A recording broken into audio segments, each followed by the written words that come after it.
Servus bei AS24, eurem Online-Shop für alles rund um den guten Sound im Auto.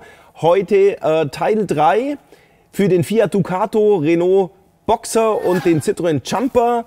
Und wir haben ja bereits dieses geile Multimedia-Gerät zusammen eingebaut und jetzt um eine Funktion ergänzt. Wir zeigen euch nämlich jetzt, wie man die Rückfahrkamera an das Multimedia-Radio ergänzt und echt die originale Bremsleuchte drin lassen kann.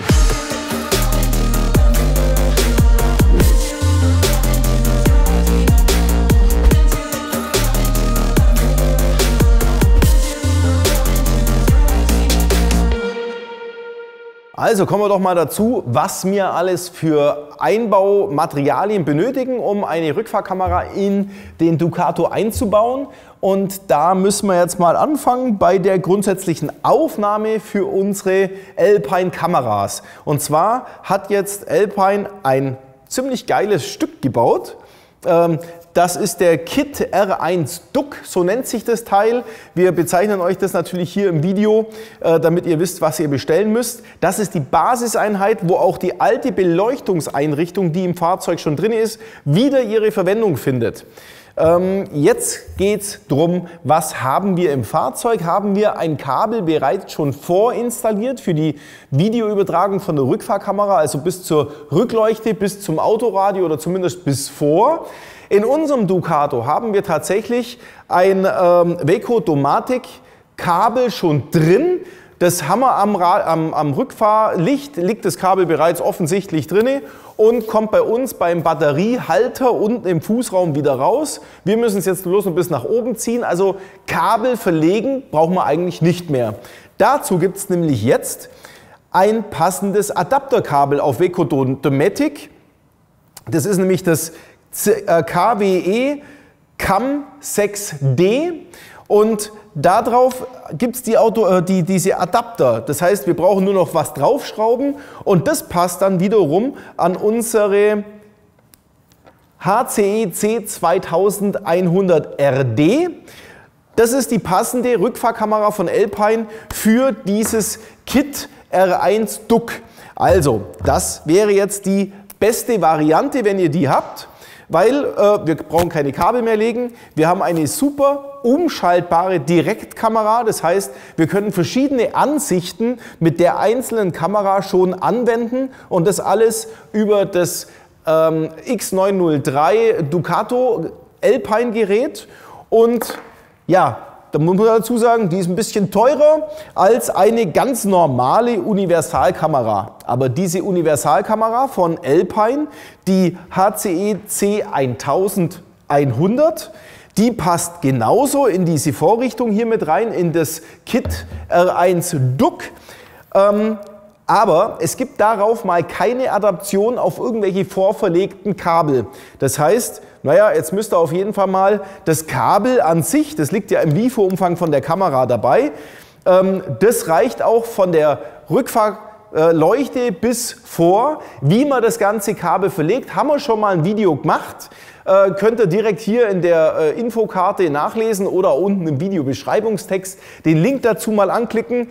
Dann könnt ihr das natürlich separat auch einbauen, da kann man sich ein paar Euro sparen, aber die Kamera hat kein Multiview. Das heißt, die hat einfach 138 Grad Blickwinkel, die richtet sich nach unten aus und ist da statisch und bleibt da. Und unsere 2100 RD bietet die Möglichkeit der Adaption und hat Multiview-Ansicht. Auch da liegt im LiFo-Umfang natürlich das passende Kabel mit dabei, falls, wenn euer Fahrzeug noch nicht mit einem Rückfahrkamerakabel ausgestattet ist, das dann eben manuell reinzulegen. Gilt genauso das gleiche wie das Kabelverlegen mit dem Video, was wir für euch vorbereitet haben, wie bei der HCE C1100. Aber jeder darf sich freuen, wer ein vorgefertigtes Kabel drin liegen hat. Wir haben auch noch eins auf CAMOS. Das heißt, hier gleiche Adaptionsmöglichkeit bereits vorliegend. Das nennt sich dann KWE CAM 5D. Also müsst ihr euch entscheiden, welches System ihr im Fahrzeug bereits drin habt und ihr braucht das Kabel nicht neu verlegen. Jetzt habe ich mich gerade echt vertan. Der KWE CAM 5D ist für Weco Domatic und den haben wir nicht im Fahrzeug drin, sondern wir haben den CAMOS, also den CAM 6D, den verwenden wir, weil wir das Kabel drin haben. Jetzt liegt hier noch ein Kabel rum, das liegt beim X903 DUC, also bei dem großen Multimedia-Gerät von Alpine mit dabei, wo wir jetzt gleich alles drauf anschließen. Falls ihr eine Universalkamera einbauen möchtet, dann könnt ihr das hier verwenden. Das liegt also bei dem Grundgerät mit dabei. Und dann könnt ihr jede Kamera rein theoretisch auch auf das Alpine-Gerät nachrüsten, welche halt so einen Cinch-Anschluss hat. Da könnt ihr dann das mit diesem Adapter machen. Hier auf dem Tisch liegt also jetzt nur noch die HCE C2100RD. Unsere Multiview-Kamera, die wir jetzt in diesen Blechwinkel festmontieren. Und zwar so, dass bei der Erhöhung das Alpine-Zeichen zu sehen ist. Also so rum bitte, ansonsten habt ihr das Ganze dann spiegelverkehrt. Und da müssen wir jetzt das Ganze festschrauben mit den beiliegenden Feingewindeschrauben.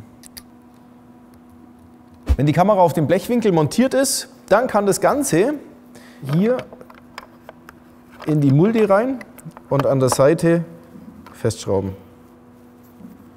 Rechts wie links. So. Und damit ist die Kamera auch schon installiert.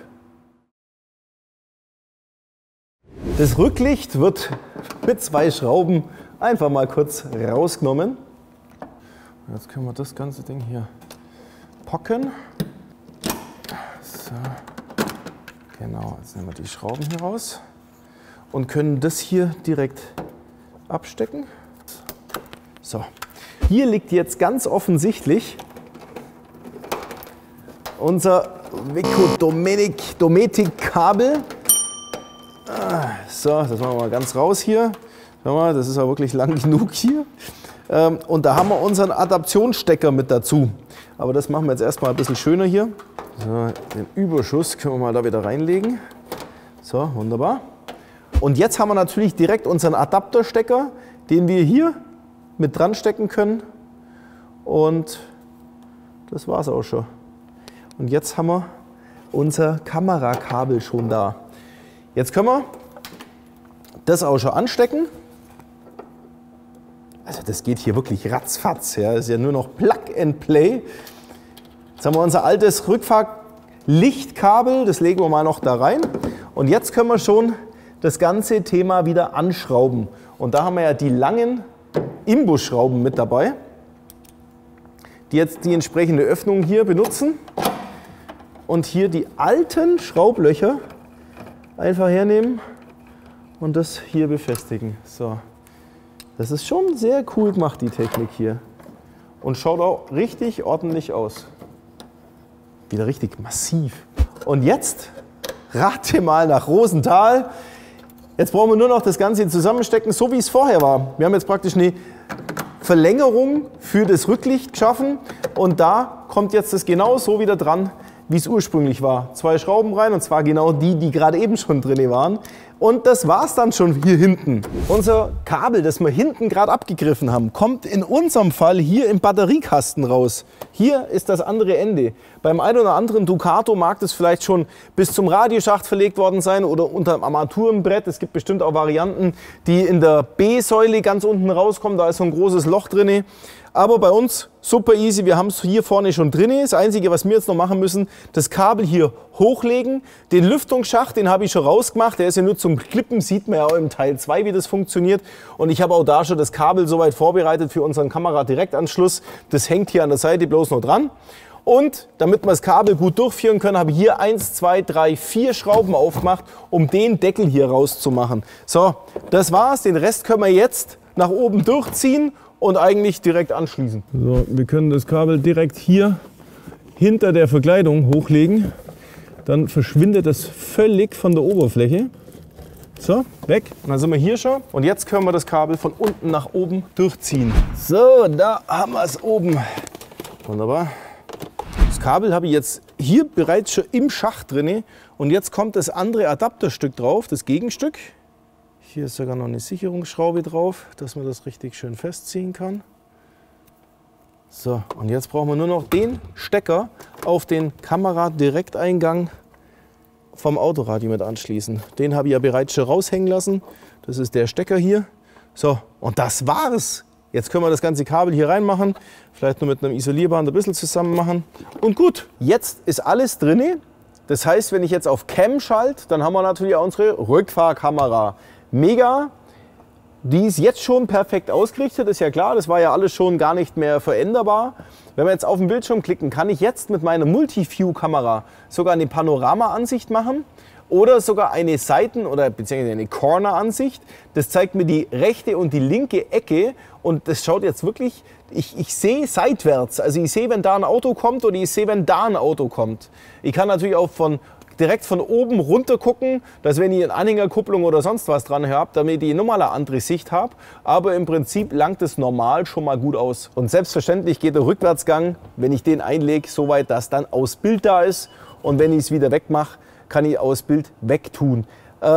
Ich kann in den Einstellungen für die Kamera noch Einstellungen machen bei Kfz-Info. Kann ich in die Einstellungen reingehen und kann mir bei Interface-Einstellungen auch noch die Rückwärtsgang-Logik verändern. In dem Fall habe ich es jetzt auf sofort eingestellt. Das heißt Rückwärtsgang drinne, Bild da, Rückwärtsgang raus, weg. Und jetzt habe ich es sogar verzögert. Das heißt, jetzt schaltet mein Rückwärtsfahrbild erst weg ab einer gewissen Geschwindigkeit, wenn ich vorwärts fahre. Dann schaltet es weg. Ansonsten bleibt es natürlich da. Das wäre die verzögerte Ansicht.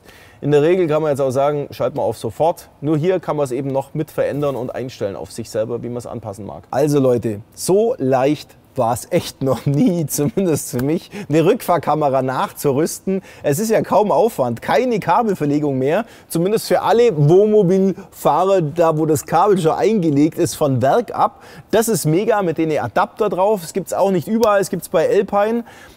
Und die Kamera drauf mit Multi-View finde ich auch genial, damit man wirklich einen guten Eindruck hat, was passiert hinterm Auto. Und zwar nicht nur hinterm Auto, sondern links und rechts vom Auto noch. Also auch da Sicherheit pur. Und ja, das war es jetzt erstmal mit unserer Ducato-Serie. Vorerst, wahrscheinlich kommen noch viel mehr Videos. Da könnt ihr natürlich auch mal unseren Kanal abonnieren, falls ihr da auch kein Video mehr verpassen möchtet. Ansonsten war das jetzt mit dem Einbau des Multimedia-Geräts, Einbau der neuen Lautsprecher und einer Rückfahrkamera eine kleine Serie, die man wahrscheinlich schon ganz gut brauchen kann, wenn man so ein großes Schiff fährt wie das hier. Also, dann würde ich sagen, bis zum nächsten Video und danke fürs Zusehen, euer Olli.